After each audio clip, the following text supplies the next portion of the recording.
Welcome back. You're watching NewsX. Well, we have accessed the first information report and initial complaint by the sanitation worker who has alleged the burial and disposal of hundreds of bodies, many of them victims of rape and sexual assault. The details in the initial complaint and FIR copy are shocking and tell the tale of girls aged 15 who were buried in their school uniform after being raped and killed, among several other victims. We will also be speaking with Advocate KV Dhananjay, who is a lawyer of the Supreme Court and who has the names of the perpetrators of the series of crimes which has been given to him by the complainant himself. He will be joining us momentarily, but before that we will also engage with our other panelists. Joining us on the show is Tahira Hassan, activist, Professor Madhav Nalapat, editorial director of the Sunday Guardian, also with us on the broadcast. Professor Nalapat, a horrific case. It is being said, and so far all of this is conjecture and surmise, sir, that over 500 bodies were buried between 1998, sir, and 2014.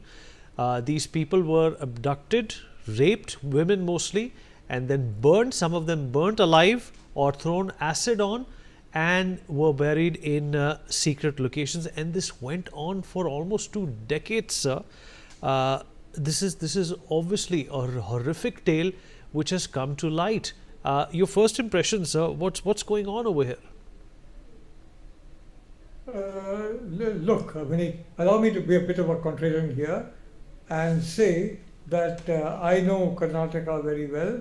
It's a wonderful state, absolutely wonderful people. There's no question about it.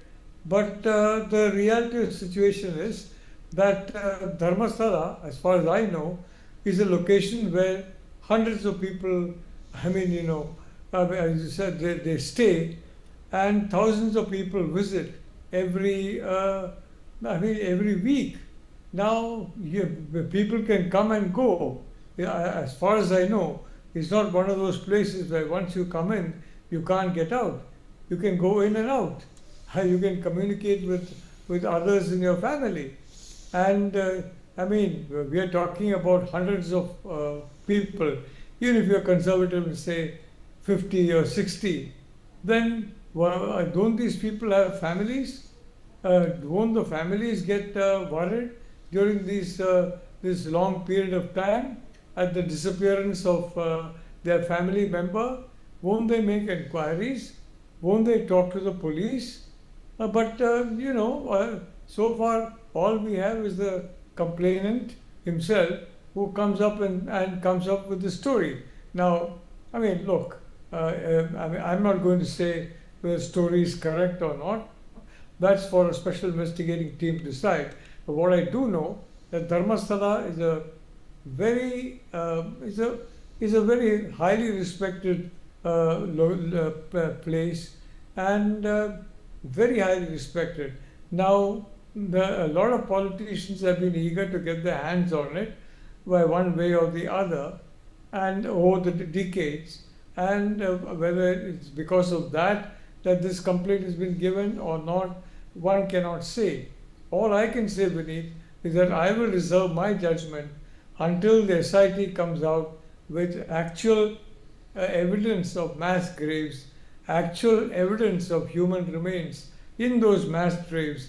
Otherwise, permit me, Vinny, to be a contrarian and to say this story sounds, a bit too incredible. People, hundreds of people, young girls abducted. Where are their families? What have they been doing? They disappear. What are their families doing? Personally, Vinny, I will reserve my judgment until the SIT report comes out, until there is clear evidence or lack of evidence, whatever is the case, of this situation actually happening or not happening, Vinny. All right, Tahira ji, your take on